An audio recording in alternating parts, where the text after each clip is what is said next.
Minasan, terima kasih sudah klik video ini. Oke, di video kali ini Mimin akan merangkum keseluruhan cerita dari anime berjudul Doreiku The Animation.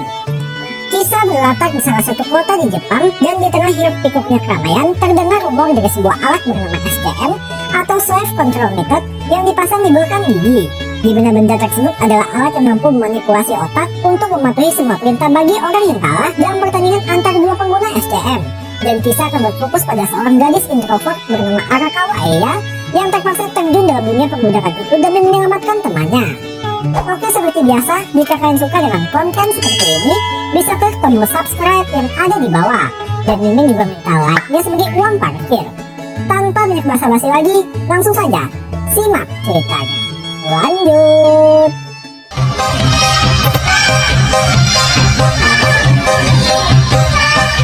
Di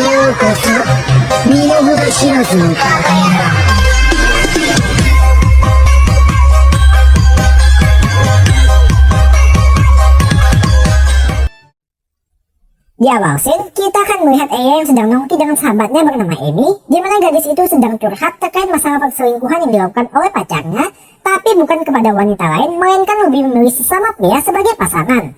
Dan mendengar hal tersebut membuat Eya jadi sedikit tertarik, lalu mengajak mereka ketemuan untuk dilabrak. Perkenalkan, inilah mantan Emi bernama Ota Yuga, serta pacar barunya bernama Tachikawa Shinosuke. Di mana melihat kedekatan dua kaum pelangi itu membuat Eya sedikit memberikan tantangan untuk berciuman tepat di hadapan mereka. Namun tentu hal tersebut ditolak karena Yuga masih menjunjung tinggi norma kesopanan dan kesusilaan. Akan tetapi Eya dengan brutalnya langsung nyosor bibir sahabatnya tepat di depan mereka semua. Lantas demi mengalihkan pembicaraan, Yuga pun menyuruh Eya untuk menebak hubungan antara seorang pria dengan wanita dari salah satu pengunjung kafe itu. Dan disinilah kita akan mengetahui kemampuan deduksi dari seorang introvert yang hanya dengan melihat saja ia bisa menyimpulkan kalau kedua orang tersebut adalah orang yang baru pertama kali bertemu. Dilihat dari cara wanita yang terus memandangi layar HP mengindikasikan kalau ia sudah kehilangan ketertarikan saat bertemu secara langsung. Dan diduga mereka berkenalan melalui aplikasi online. Wakatta. Kedo, hanasu no wa seikai shita kimi to futari kiri de na. Keesokan harinya, Yuga dan Eya pun bertemu di taman, dan terkuaklah kalau Yuga hanya berpura-pura saja sebagai kaum regil, yang mana ia hanya ingin putus tanpa harus menyakiti perasaan Emi. Tapi alasan utama dirinya mengajak Eya ketemuan adalah karena merasa sudah menemukan orang yang tepat untuk membantu mewujudkan ambisinya. Lantas lokasi pembicaraan mereka pun berpindah ke karaoke, di mana Yuga menunjukkan sebuah SCM serta menjelaskan kalau itu adalah alat untuk memperbudak seseorang. Meski sempat tak percaya atas apa yang didengarnya, Eya masih tetap menyimak penjelasan Yuga, lalu memberikan buku manual pengoperasian alat itu. Dan berdasarkan apa yang ditulis, alat tersebut dapat mempengaruhi tingkat kepatuhan di dalam otak, serta mampu membuat seseorang tak bisa membantah perintah dari sang pemenang. Bahkan jika alat itu dilepas, efeknya masih akan terus menempel, sampai sang pemenang sendiri yang melepas status budaknya. Dijelaskan juga, alat itu awalnya dijual seharga 1.000 yen atau 100 ribuan saja. Namun karena menjadi topik pembicaraan hangat, harganya pun meroket sampai menyentuh angka 6 juta yen atau setara 650 jutaan rupiah. Dan tujuan ia menjelaskan semua hal tersebut adalah untuk memastikan kebenaran dari benda disebut SCM itu. Bukan bermaksud menjadikan Eya sebagai budak, tapi juga lebih ingin menjadikan Eya sebagai rekan. Jadi semisal jika dirinya kalah dan menjadi budak seseorang, maka Eya diminta untuk menyelamatkannya. Serta sebagai bentuk jaminan, pria itu menyerahkan tabungan sebesar 10 juta yen secara cuma-cuma. Dan tujuan ia melakukan permainan berbahaya itu adalah demi mengetes potensi yang ada dalam dirinya.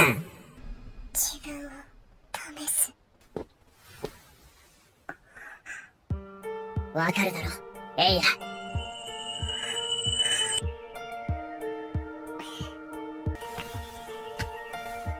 Scene beralih ke sebuah kosan, dan kita akan diperkenalkan pada wanita pengunjung kafe kemarin bernama Suginami Lucy. Dimana sesuai tebakan Eya, awalnya mereka hanya chattingan secara online, dan karena obrolan dirasa nyambung, kedua netizen itu pun memutuskan untuk bertemu secara offline. Meski sempat kecewa saat melihat penampilan lawan bicaranya bernama Meguro yang ternyata adalah seorang om-om gembrot, tapi karena obrolan masih nyaman, ia pun milih untuk tetap ikut hingga sampailah mereka di pelabuhan. Dan disinilah terkuak kedok asli dari Meguro yang ternyata adalah seorang pemburu ciwi-ciwi online, dan langsung memangsa Lucy di dalam mobil saat itu juga. Alhasil dengan penuh amarah, Lucy pun kini memutuskan untuk membalaskan dendam menggunakan sebuah SCM.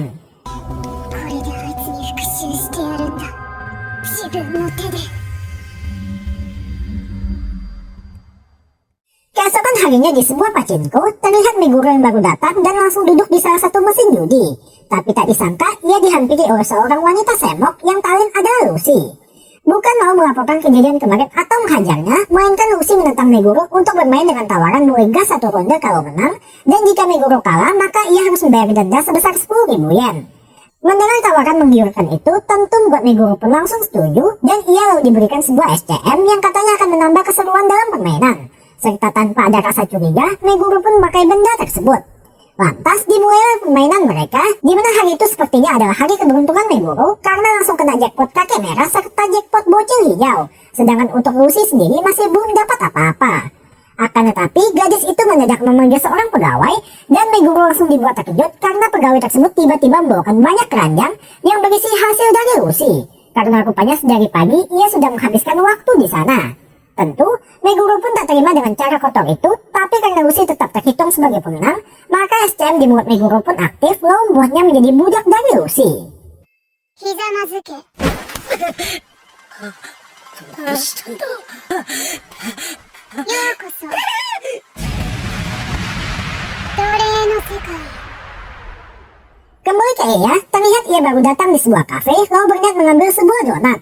Tapi di sebelahnya ada seorang bocah yang nampak juga menginginkan kue tersebut, hingga Eya pun lebih memilih mengalah. Dan tak lama datanglah Yuga, di mana ia menunjukkan gambaran dari sebuah map yang apabila sedang mengenakan SCM maka akan muncul sebuah tanda. Terdapat 3 ikon pada map tersebut. Pertama ada ikon berbentuk persegi, berarti orang sedang mengenakan SCM dan belum pernah bertanding. Ikon segitiga menggambarkan budak, serta lingkaran adalah pemilik budak. Selain itu, apabila 2 orang pengguna SCM saling berdekatan, maka alat itu akan bergetar. Dan alasan pertemuan kali ini diadakan adalah karena Yuga telah menemukan lawan ketika sedang berjalan-jalan di area perkotaan. Oke, kita beralih ke sudut pandang lawan. Perkenalkan seorang gadis Friends Kaneki bernama Toshima Ayaka. Serta ada juga seorang pria tampan bernama Shinjuku Seiya. Diceritakan, Ayaka sebenarnya adalah seorang pelanggan setia Seiya di salah satu klub hostess. Namun karena sudah bucin melewati batas, ia pun menjadikan Seiya sebagai budaknya menggunakan SCM. Dan untuk Seiya sendiri sebenarnya terpaksa meladeni keinginan gadis itu demi memorot uangnya. Pada hari itu, rencananya Ayaka akan mulai tinggal bersama dengan Seiya. Dan gadis itu sendiri terlihat sangat bersemangat sampai ketika ia menemukan barang perempuan lain yang adalah peninggalan pacar Seiya.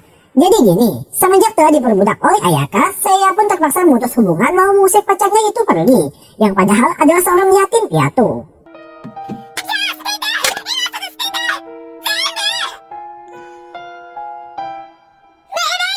Itu, yakni mengubah perasaan seseorang, memberikan perintah yang dapat membahayakan nyawa, serta memerintahkan hal yang melewati batas budaknya.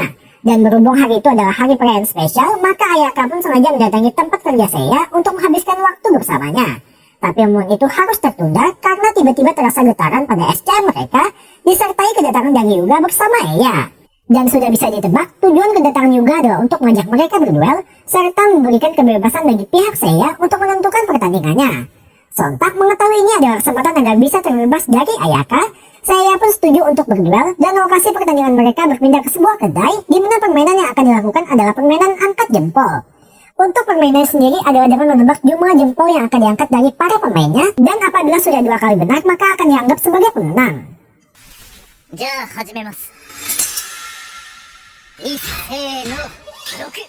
Pada babak pertama, Seiya dan Yuga pun berhasil lolos hingga sekarang tinggal menyisakan Ayaka melawan Eya. Dan disinilah Ayaka jadi kebingungan dengan apa yang harus ia lakukan, sementara Seiya nampak tak peduli. Dan benar saja, jelas tak mungkin ada harapan bagi Ayaka untuk dapat mengalahkan kemampuan deduksi dari seorang Eya.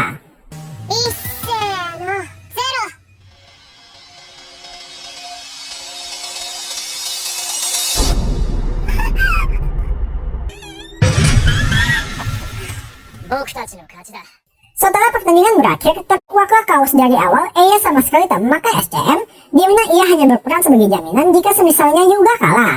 Tapi kita kesampingkan hal itu dulu, karena Seiya yang sekarang sudah terbebas dari Ayaka, tanpa pukul-pukul langsung memukul gadis itu karena telah merebut kebahagiaan darinya. Sampai aksi itu pun harus dihentikan oleh Yuga. Kemudian, mengingat tujuan utama untuk mengetes SCM sudah terpenuhi, Yuga kini jadi gelap mata dan tak mau langsung membebaskan mereka. Di mana ia hanya meminta kedua orang itu untuk beraktivitas seperti biasa, dan Eya melihat hal tersebut jadi sedikit keberatan. Sementara itu, meski sempat tertelan oleh emosi, tapi Seiya yang dasarnya adalah seorang gentleman pun minta maaf pada Ayaka karena telah memukulnya.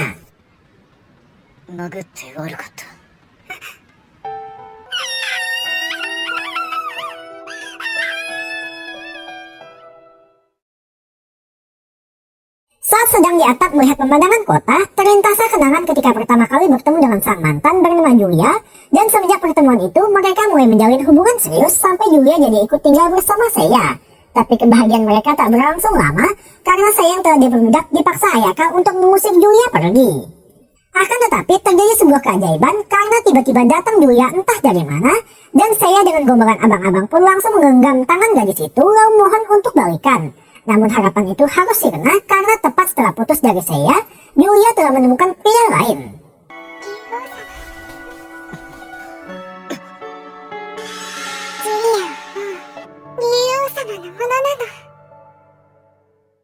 Tentu mendengar pernyataan tersebut membuat Seiya pun syok lalu tanpa sengaja jadi melepas genggaman tangannya.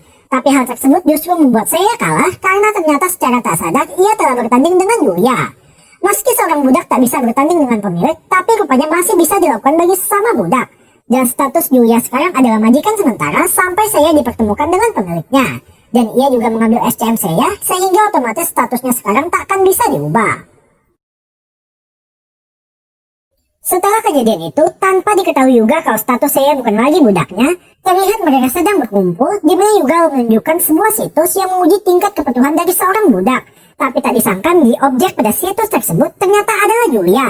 Dan disinilah Yuga pun memerintahkan Seiya untuk memberitahu semua informasi terkait Julia. Namun karena pria itu hanya terdiam, mereka sudah bisa menyimpulkan kalau Seiya kini sudah menjadi budak orang lain dan diutus sebagai mata-mata. 君の主人に竜王に伝えてくれ。覚悟してろってね。頼むユガ、ジュリアを解放してやってくれ。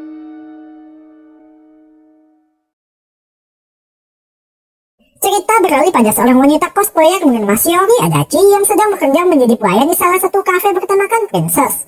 Jika kalian pernah mendengar tentang Maid Cafe, maka jangan heran kalau Princess Cafe juga dibuat untuk memanjakan para otaku, contohnya dari salah satu pelanggan Shiori saat ini, di mana pemuda itu bersedia menawarkan diri untuk menjadi pembantu dari Shiori. Namun meski berlagak seperti seorang tuan putri, tapi nyatanya pekerjaan itu sangat berkebalikan dengan kepribadian Shiori sendiri.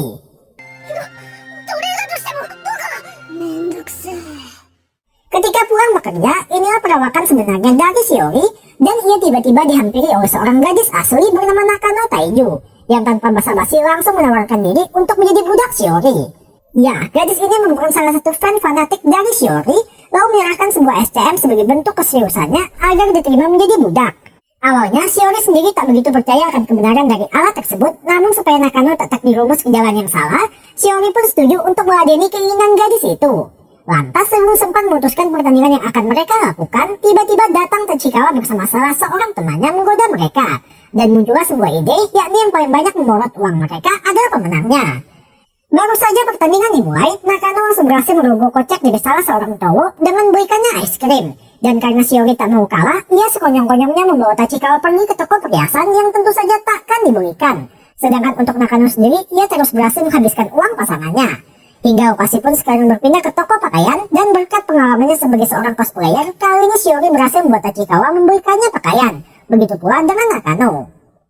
Kemudian sembari dalam perjalanan menuju tempat foya-foya selanjutnya, tak sengaja mereka berpapasan dengan seekor dogi yang nampak lemas. Dan karena kebetulan Shiori membawa sepotong ayam goreng, ia pun sengaja membagikannya pada sang dogi, sebut saja Acai. Tapi tanpa mereka sadari, di mulut Acai entah bagaimana bisa terpasang sebuah SCM. あ、こいつ口の中に何か。なんだよ。 Tempat tujuan mereka kali ini ternyata adalah apartemen teman Tachikawa, di mana mereka berencana abok sampai teler. Tapi baru saja minum segelas, Shiori langsung tepar karena ternyata dalam minuman tersebut sudah dicampur dengan obat tidur tanpa sepengetahuan Tachikawa. Hingga hal itu spontan buat Nakano jadi murka, lalu membawa Shiori pergi ke taman. Tapi tiba-tiba...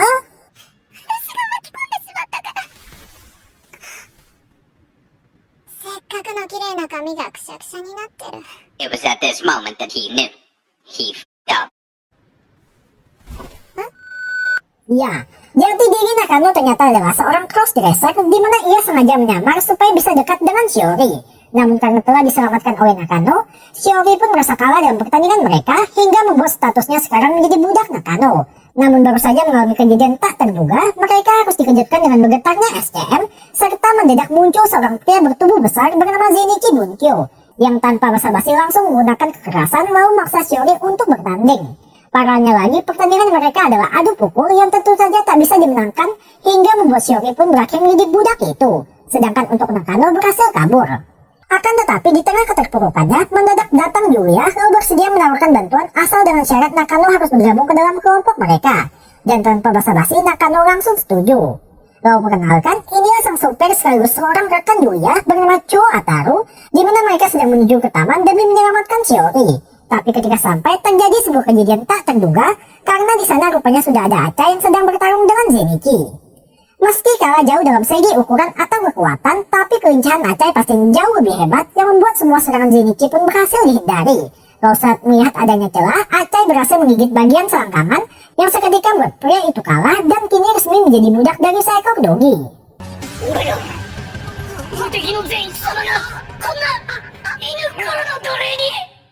Ketika Shiori tersadar, hal pertama yang ia lihat adalah Acai, serta datang juga Nakano yang langsung meminta maaf karena tak sengaja malah jadi melibatkannya. Sedangkan untuk nasib Zenichi sendiri, ia terpaksa harus berlutut di tanah atas perintah dari Acai. Dan dari sinilah dimulai sesi pembalasan dendam Nakano.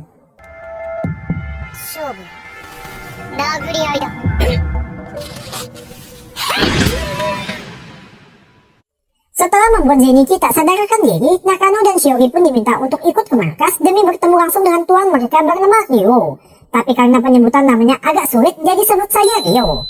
Serta tak luput, mereka juga akan membawa Acai yang adalah sama pengguna SCM juga. Namun di waktu bersamaan, datang Eya serta Yoga dan langsung disambut oleh Acai karena rupanya Acai adalah anjing peliharaan Eya yang sama ini sudah menghilang. Dimana Eya jelas terkejut saat mengetahui kalau Acai memakai SCM. Sempat terjadi sedikit provokasi dari Yuga karena mengetahui kalau tuan mereka adalah Ryo atau orang dalam merebut Seiya. Namun Chuo sebagai pria dewasa lebih milih pergi ketimbang harus berselisih dengan seorang ABG.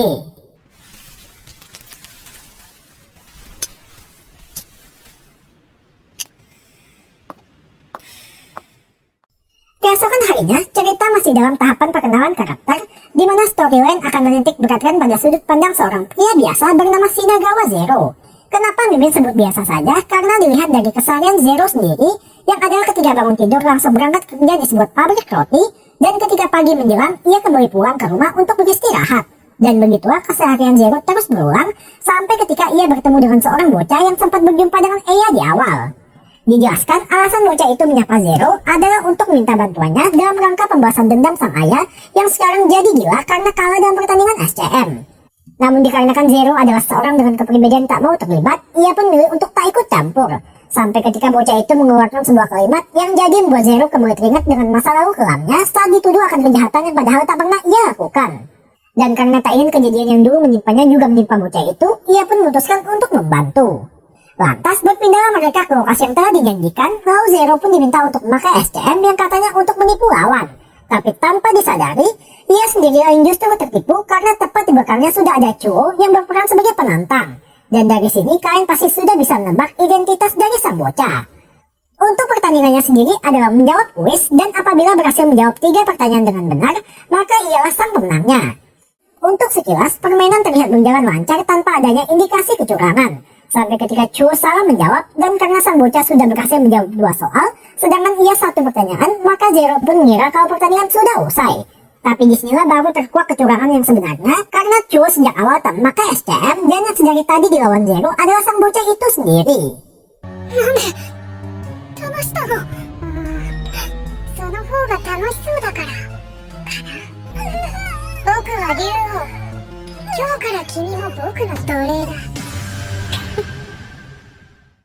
Di tengah tekanan mental atas kenyataan pahit yang baru dialaminya, Zero pun tak sengaja menciptakan sebuah kepribadian lain yang membuatnya dapat membantah perintah Ryo lalu pergi.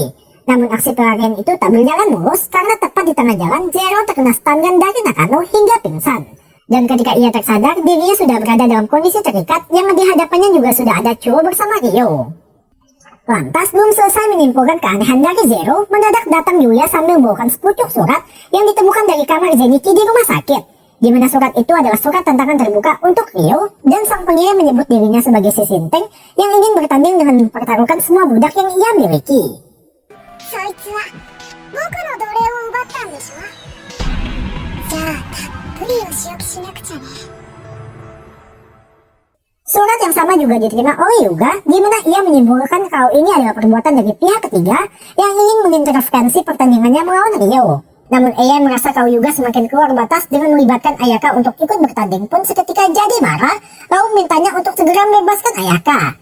Akan tetapi Yuga yang ada di hadapannya sekarang bukan lagi pria yang Eya kenal dulu, di mana karena telah dibutakan oleh kekuasaan, Yuga jadi berniat menambah jumlah budak sebanyak-banyaknya. Yang jelas hal itu langsung ditentang oleh Eya dan memutuskan untuk tak lagi membantunya. 私はもう奴隷を増やす手伝いはごめんだから。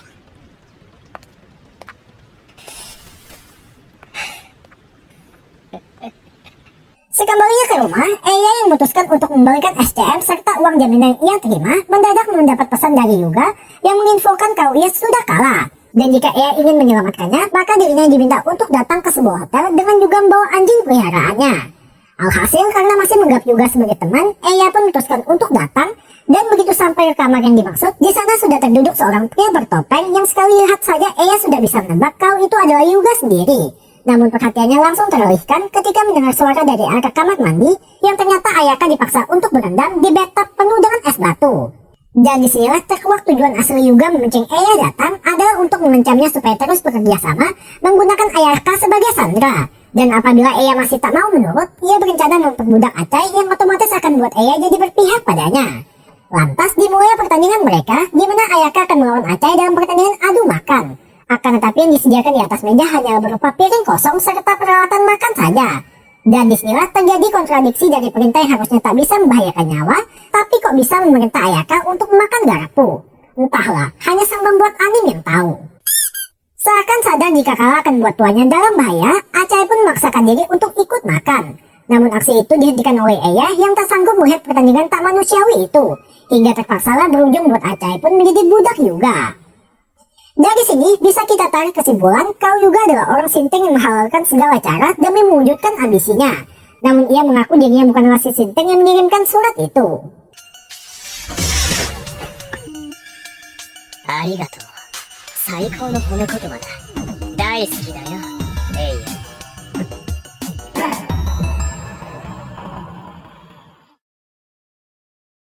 Oke, sebelum lanjut ke cerita utama, mari Mimin jelaskan mengenai asal-usul SCM terlebih dahulu. Dan untuk memulainya, kita akan beralih ke sudut pandang Acai, di mana semua bermula ketika ia terpesona saat melihat seekor betina lalu mengejarnya.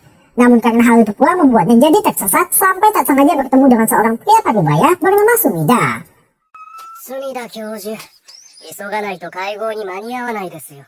Lantas Acai pun dibawa ke sebuah lab yang ternyata Sumida adalah seorang profesor yang mendalami tentang ilmu otak. Di mana Acai bersedia menjadi bahan percobaan untuk alat yang saat ini sedang dikembangkan oleh Sumida, dan alat itu tak lain adalah SCM.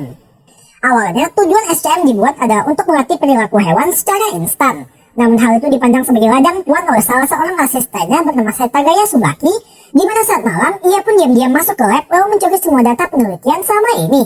Akibatnya ketika mengetahui hal tersebut, Sumida yang merasa bertanggung jawab lalu memutuskan untuk berhenti dari penelitiannya selama ini. Hingga disinilah ia sekarang menjadi seorang pengangguran sambil membawa sebuah prototipe SCM. Akan tetapi Acai pun secara sukarela memasangkan alat itu pada mulutnya, di mana ia merasa akan bertemu dengan Subaki apabila berjalan menyusuri seisi kota.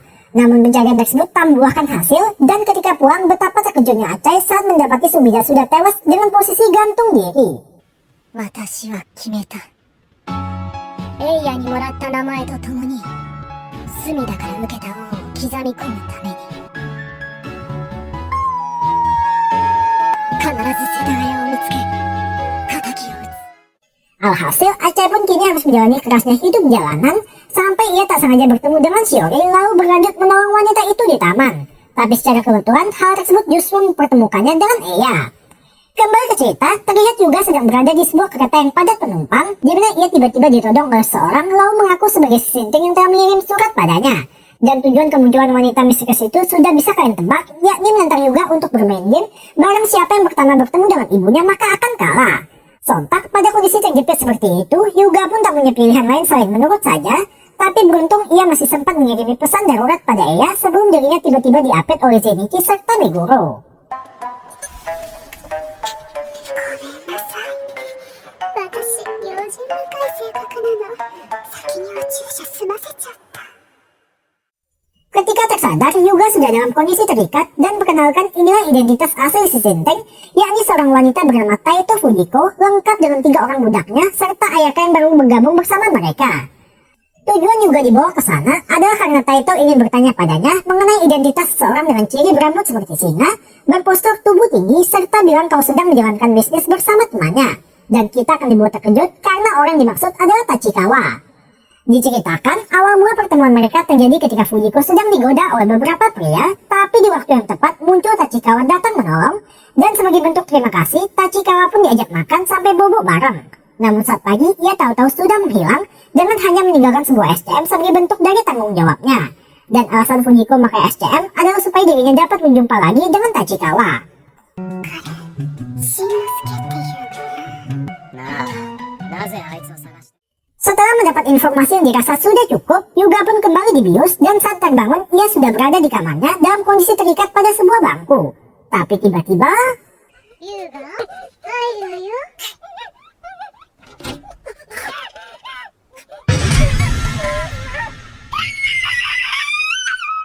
setelah sekian lama memperbudak orang lain, Hyuga pun akhirnya terkena karmanya sendiri dengan juga ikut menjadi seorang budak. Dan ia tiba-tiba dihubungi oleh nomor misterius yang menyuruhnya untuk datang ke suatu tempat. Namun ketika sampai, mendadak muncul orang bertopeng tepat di belakangnya dan langsung menantang Hyuga untuk bermain sulit. Lantas Hyuga pun diminta kalah dengan mengeluarkan gunting, sedangkan lawannya akan mengeluarkan batu. Namun betapa terkejutnya Hyuga ketika orang tersebut rupanya sudah memprediksi kecurangan yang akan ia lakukan dengan malah berbalik mengeluarkan gunting dan otomatis membuat Hyuga jadi kalah. Hingga kini statusnya sekarang adalah budak orang itu. Tapi ternyata sosok yang ada di balik topeng tersebut adalah Eya yang datang untuk menepati janjinya membebaskan Hyuga. いや、寿司を割る。すまない。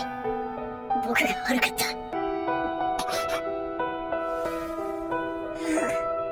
苦労させんなよ、バカ。 Setelah kejadian itu, Eya pun kini merubah tujuannya, di mana ia dengan dibantu Hyuga mulai memburu budak lain. Contohnya seorang gadis kabaret bernama Shibuya Sachi yang terpaksa menjadi budak dari seorang pria bernama Minato Takio. Akan tetapi alasan ia mengumpulkan budak bukanlah haus akan kekuasaan seperti Hyuga, melainkan terdapat tujuan yang lebih mulia, yakni menolong seorang budak yang tak bisa membebaskan diri. Dan mulai dari sini keseruan anime ini akan dimulai. Di lain tempat, kita akan diperlihatkan pertandingan antara kelompok Ryo melawan kelompok Fujiko, di mana permainan yang akan mereka lakukan adalah permainan merebut bendera lawan, dan apabila salah seorang budak terjatuh atau sampai menyentuh tanah, maka akan dianggap gugur serta tak boleh lanjut bermain. Jika kita lihat sekilas dari jumlah budak yang ikut berpartisipasi, kedua tim harusnya masih seimbang, atau dari segi kekuatan Zenitsu dari sisi Fujiko atau Chuo di pihak Ryo harusnya juga masih balance. Maka yang menjadi titik kunci dalam permainan ini adalah strategi dan persiapan dari kedua belah kelompok, di mana untuk pihak Fujiko sudah menyiapkan banyak jebakan dan memilih jalur terpendek, yakni melewati sayap kiri dan kanan. Akan tetapi Zenitsu menganggap remeh lawannya pun harus menjadi orang pertama dari pihak Fujiko yang gugur dalam pertandingan ini. Kemudian Yusuto oleh Shiori menjadi lawannya karena terkena serangan sergapan dari Lucy yang bertugas sebagai penjaga markas. Sedangkan untuk Meguro serta Ayaka dihadapkan dengan Seiya. Namun hal itu bukanlah hambatan bagi mereka yang menang dalam segi jumlah. Hingga sekarang tinggal menyisakan Yuya saja sebagai penjaga markas. 目黒さん、行きなさい、突撃。よし。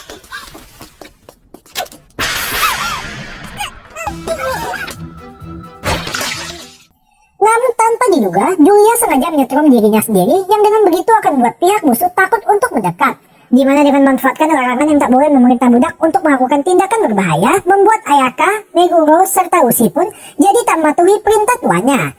Dan disinilah Ryo berhasil membalikan keadaan dengan dirinya sendiri ikut terjun ke dalam permainan lalu berhasil merebut bendera Fujiko. 私の負けね。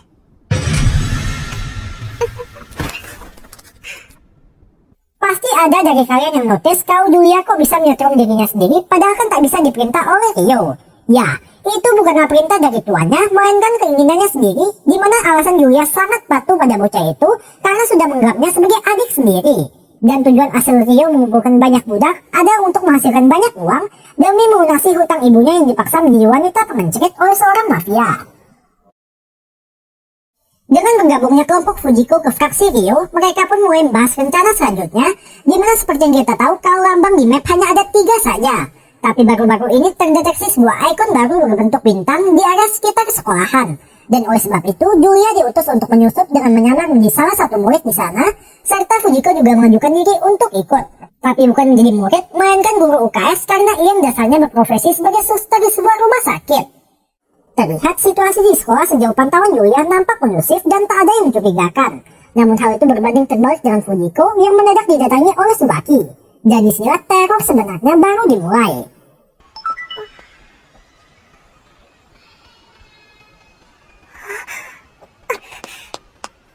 Tanpa diketahui Yuya, Kaoya sudah jatuh ke dalam perangkap musuh, di mana yang muncul bukanlah Fujiko, melainkan seorang gadis bernama Minami Kita. Serta datang juga Tsubaki yang sontak langsung membuat Yuya bergegas pergi. Akan tetapi ia sudah terlambat karena Fujiko yang kini sudah diperbudak langsung bius Yuya hingga tak sadarkan diri. Dan saat membuka mata, di hadapannya sudah ada Tsubaki yang ingin menjadikan Yuya sebagai tikus percobaan, di mana ia mengeluarkan sebuah SCM spesial disebut Judgment SCM dan berniat memperbudak Yuya saat itu juga. Namun karena gadis itu terus melawan, ia pun mengganti tujuannya menjadi mengetes seberapa lamakah otak seorang budak mampu bertahan tanpa memakai SCM. Kembali ke Eya, terlihat ia bersama para budaknya sedang berdiskusi terkait rencana untuk memperbudak seorang bos mafia yang mempekerjakan Ibu Kyo di salah satu kiosnya. Dan ketika tiba di kantor, di sana rupanya juga ada Minami selaku sang cucu lalu juga ikut menantangnya. Lantas permainan yang akan mereka lakukan adalah meraup uang atau mengumpulkan uang sebanyak-banyaknya selama 2 jam. Dengan syarat tabungan di bank tidak termasuk dalam hitungan. Untuk sekilas, permainan itu terdengar sangat menguntungkan bagi pihak lawan karena memiliki banyak bisnis. Tapi tentu Eya tak akan bertaruh pada permainan yang takkan bisa ia menangkan. Dan sebelum setuju, lawannya juga menambahkan satu syarat lain, yakni Minami harus ikut bersama Eya sebagai pengawas, yang padahal ia hanya ingin menguping pembicaraan mereka melalui sebuah alat penyadap suara. Pasti dalam benak kalian bertanya-tanya bagaimana cara Eya harus mendapatkan banyak uang dalam waktu singkat. Ikut pinjol kah? Main binom tot kah? Atau jangan-jangan alat pesugihan? Dan kita akan dibuat tercengang ketika gadis itu tiba-tiba melepaskan sepatu bootnya lalu bernyanyi di tengah taman. Ya, caranya adalah lewat mengamen dan ia berhasil mendapatkan pundi-pundi uang meski terbilang hanya recehan saja. Sampai ketika Sachi mendadak datang lalu memberikannya segepok uang. Selain itu, rencana lain Eya adalah memberikan pinjaman pada lawan sebesar 10 juta yen agar membuatnya tak perlu repot-repot mencari uang. Namun hal itu nampaknya tak berjalan mulus karena musuh menyadari waktu jatuh tempo pembayaran hanya 30 menit serta membuat identitas juga malah jadi terbongkar. Alhasil saat waktu habis, mereka pun kembali ke kantor di mana Eya hanya berhasil mengumpulkan 1 juta yen, sementara lawannya telah mendapatkan 10 juta hasil rampasan uang juga, ditambah 900 ribu dari hasil bisnis gelapnya. Tapi tiba-tiba... Oi, Jiji! Kuseda! いや、僕そんなにキザかな。ちげえよ机見ろ Ya, Eya rupanya telah memasang bom waktu pada tas tersebut hingga seketika membuat semua uang di dalamnya terbakar tak bersisa. Dan parahnya lagi, uang yang digunakan bukanlah uang palsu, melainkan uang jaminan dari tabungan juga. Hingga sekarang uang yang dimiliki lawan pun tinggal 900 ribu, sementara Eya memiliki 1 juta yen. よし、勝ったぞ。僕たちの勝利だ。 Sementara itu di pihak Rio, mengetahui kalau Yuya, Fujiko, ditambah Meguro yang bertugas mengawasi tiba-tiba tak bisa dihubungi, mereka pun sudah bisa menduga kalau ketiga orang itu telah jatuh ke tangan musuh. Namun Rio sebagai pemimpin tak mau mengambil resiko dengan asal memberikan perintah pada budaknya, lalu bilang kalau ia akan mengurusi masalah itu sendirian. Akan tetapi meskipun berlagak tenang, tapi sebenarnya Kyo yang sangat ingin menyelamatkan Yuya. Di mana dengan perginya gadis itu dari rumah membuat suasana yang dulunya hangat kini berubah menjadi sangat sepi. Hampir sama seperti saat dirinya tinggal sang ibu untuk bekerja. Dan kadang hanya pulang beberapa kali saja, itu pun hanya untuk memberikan uang mingguan lalu pergi lagi.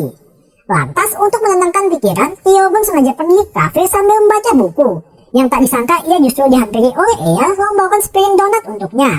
Di titik ini, Eya masih belum menyadari kalau bocah yang sedang disapanya adalah sesama pengguna SCM juga. Dan karena tak ingin identitasnya terbongkar oleh musuh, Kyo pun mencoba bersikap biasa serta menerima keramah tamahan dari Eya.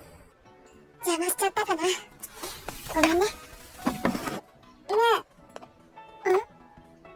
そっちと変えて。いいけど。 Singkat cerita ketika malam, Rio yang berusaha mencari petunjuk mengenai Yuya di area sekitar sekolah tak sengaja malah bertemu dengan Zero. Di mana katanya ia disuruh datang ke sana atas perintah dari Chuo. Tapi di waktu bersamaan muncul orang aneh bernama Itabashi Gecko yang datang untuk mencegat Rio atas perintah dari seseorang. Namun anehnya saat Gecko menyebutkan nama Kyo, kepribadian lain dari Zero mendadak bangkit lalu seketika mengambil alih tubuhnya. Dan ia seperti membisikkan sesuatu pada telinga Gekko yang merupakan sinyal agar Gekko mengalah dalam pertandingan mereka. Karena ternyata tujuan kepribadian lain itu adalah menunggu sampai Kyo memakai SCM untuk mengalahkannya demi bisa membebaskan Zero. ゼロ、お前は僕の奴隷のはず。今の私はゼロではない。今の私。よ Tapi sial, momen itu harus tertunda karena kedatangan dari Cho serta Nakano yang terpaksa membuat mereka pun harus mundur dengan dibantu oleh seorang wanita bernama Maria. Oke, untuk mengetahui siapa mereka, kita akan flashback beberapa hari sebelumnya, tepatnya ketika Maria sedang beraktivitas sebagai seorang VTuber di salah satu platform live streaming. Sampai mendadak terdengar bunyi bel pintu yang ternyata ketika dibuka adalah Zero. Sewajarnya bagi kebanyakan orang untuk tak bukakan pintu pada orang asing, Zero yang muncul di hadapannya tiba-tiba mengaku sebagai Kyo yang merupakan sahabat Maria semasa di penjara dulu.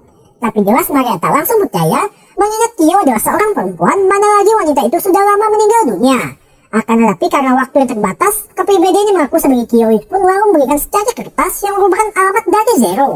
Dan benar saja ketika dihampiri, Maria pun bertemu dengan Zero yang anehnya mengaku tak mengingat kejadian semalam. Di mana ia menjelaskan kalau dirinya kadang-kadang bisa hilang kesadaran dan tak ingat apa yang dilakukan sebelumnya. Tapi saat Maria menyebutkan nama Kyo, kepribadian itu kembali mengambil alih tubuh Zero hingga terkuaklah kalau Kyo rupanya adalah ibu dari Zero. Dan alasan dirinya bisa bangkit kembali mungkin dipicu karena STM. 先輩、私、何をすればいいの？息子、品川ゼロを奴隷から解放してやってほしい。 Dengan memberikan 2 buah STM pada Maria, satu untuk Maria sendiri, sedangkan satu lagi untuk orang kepercayaannya, Kyo pun minta supaya Maria ikut membantu untuk membebaskan putranya dari jeratan perbudakan. Dan itulah kilasan singkat mengenai siapa Maria serta Kyo. Akan tetapi, belum sempat bernapas lega, alarm SCM di mulut Maria mendadak bergetar, yang ketika dikira berasal dari Gekko, ternyata disebabkan oleh kehadiran pria bermasker dan langsung menyerang Maria. Di mana ia memaksanya untuk bertanding menghindari tembakan ketapel, dan Maria pun terpaksa setuju, mengingat bisa saja orang itu malah mencelakai Zero yang sedang tertidur. できるだけ遠くまで逃げて、時間を稼ぐ。お前ら全員奴隷にしてやる。 Keesokan harinya, terlihat Meguro yang berhasil tertangkap oleh Cho dan sedang dipaksa buka mulut mengenai siapa tuannya sekarang. Namun karena dirinya sudah diperintah untuk bungkam, mana lagi SCM di mulutnya sudah direbut, mereka pun tak bisa berbuat apa-apa, sampai saya mendapat ide akan satu bagian yang belum mereka periksa, yakni Samfak pria itu. Dan benar saja, ditemukan sepucuk kertas yang bertuliskan perintah dari tuannya. Alhasil saat malam, semua budak Kyo pun beramai-ramai menunggu di tempat yang telah dijanjikan dengan tujuan untuk menyergap mereka. Namun yang terjadi justru sebaliknya, karena kertas itu rupanya adalah pancingan semata untuk mengumpulkan mereka semua di satu tempat. Dan disinilah kita akan melihat kespesialan dari Judgment SCM yang hanya dengan satu jentikan jari saja dapat menundukkan mereka semua serta seketika menjadi budak dari Tsubaki. お前の SCM は一体。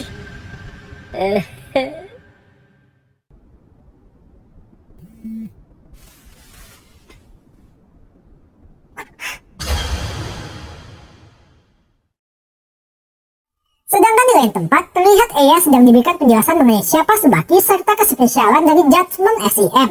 Di mana tanpa harus repot-repot bertanding, alat itu bisa secara instan memperbudak kakek Minami, lalu mintanya untuk bekerja sama dalam bisnis penjualan budak. Namun belum selesai menceritakan semuanya, Yuga mendadak mendapat pesan dari Sachi yang mengabarkan kalau dirinya telah ditangkap oleh Tsubaki.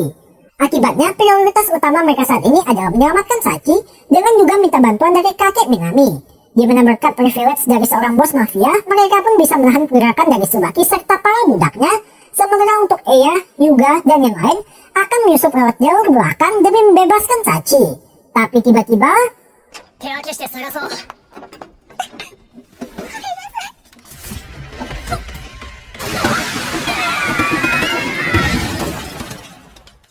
tak disangka aksi mereka rupanya sudah diprediksi oleh Tsubaki, dan ternyata yang sedang ditahan oleh pasukan di luar adalah Meguro yang sedang menyamar. Namun meskipun demikian, Eya berhasil meloloskan diri karena di detik-detik sebelum terjatuh, Yuga masih sempat mendorongnya pergi. Dan ia juga mengirimi Eya pesan berupa nomor seorang. Dengan telah direbutnya budak Eya serta Ryo, Tsubaki pun kini memegang gelar sebagai pemilik budak terbanyak, sekaligus jadi mendapat banyak data untuk menyempurnakan SCM-nya. Karena ternyata alat itu masih memiliki kekurangan besar, yakni hanya bisa memperbudak orang yang pernah kalah saja. Cara kerjanya adalah dengan mengirimkan sinyal palsu ke otak dan akan membuat orang pernah kalah seakan kembali merasakan sensasi dikalahkan. Dan semua informasi itu dengan gamblangnya diungkapkan pada Fujiko karena Tsubaki merasa sudah berada di atas angin. Tapi tiba-tiba ia mendadak izin pergi ke toilet karena ternyata keseringan menggunakan judgment SEM memberikan beban yang cukup besar pada tubuhnya. Dan 動作サンプルは順調に集まっている。あと少しなんだ。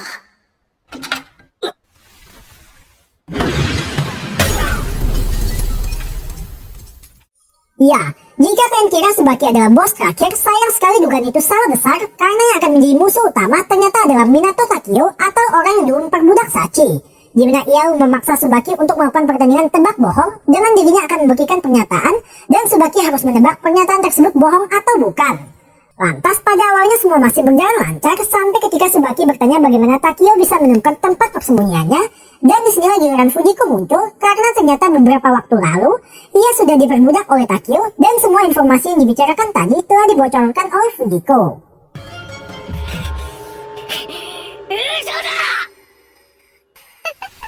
あんたの負けだ。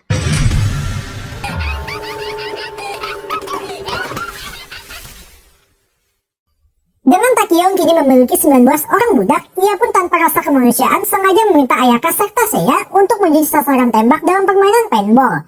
Dan parahnya lagi, mereka disuruh berlari tanpa diberikan pakaian pelindung, yang bayangkan saja jika peluru tersebut mengenai badan tentu akan terasa sangat sakit. Dan dari hal ini bisa kita simpulkan, kalau Takio adalah seorang manusia bersifat bengis, sadis, dan tak sungkan melakukan kekerasan meski pada seorang wanita sekalipun. Intinya cowok sampah. もっとご主人様を楽しませてみろよ、グズの奴隷ども。 Sementara itu, MC utama kita kali ini sedang berdiskusi dengan Tachikawa karena rupanya nomor yang dikirimkan Yuga semalam adalah nomor sahabatnya. Dimana meski Yuga telah berkhianat dengan bawa lari uang hasil bisnis mereka, tapi pria itu masih bersikap lapang dada serta menganggap Yuga sebagai seorang teman. Dan disinilah mendadak muncul Ryo yang sengaja membongkar identitas aslinya lalu menawarkan diri untuk ikut bergabung dalam rencana mereka. Singkat cerita, saat malam, berkat informasi yang dibocorkan oleh Kyo, Eya pun mengetahui kalau Tsubaki sudah dikalahkan oleh Takio, serta lokasi persembunyian mereka yang adalah gedung sekolah kosong. Namun jelas karena masih kalah dalam masalah jumlah, ketiga orang itu tak bisa asal maju, di mana rencana yang disusun oleh Ryo adalah menyuruh Eya berhadapan 1 lawan 1 dengan Takio, sedangkan Tachikawa akan memasang jebakan untuk membuat pengalihan. あなたに勝負を申し込む。勝負の内容は命乞いをしたら負け。どう？受ける？ Akan tetapi terjadi sedikit masalah saat Meguro serta Shinichi tiba-tiba datang lalu mengacaukan duel mereka. Dan disinilah peran jebakan yang telah dipasang lalu diaktifkan sehingga langsung menimbulkan kobaran api yang jelas membuat para budak jadi tak bisa datang ke tempat Takio karena perintahnya akan mengancam nyawa mereka. Dan hal tersebut tentunya tak berlaku pada Kyo yang lalu membebaskan ikatan Eya serta datang juga Tachikawa menyelamatkan mereka. 行くぞ。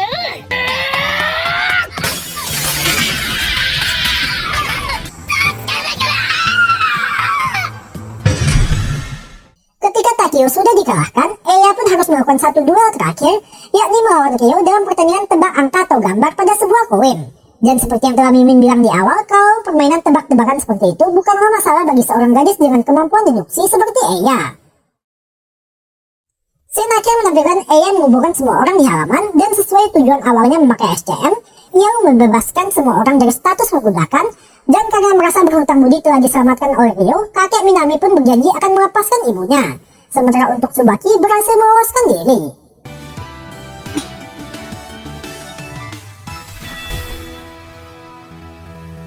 Bye-bye. Tamat.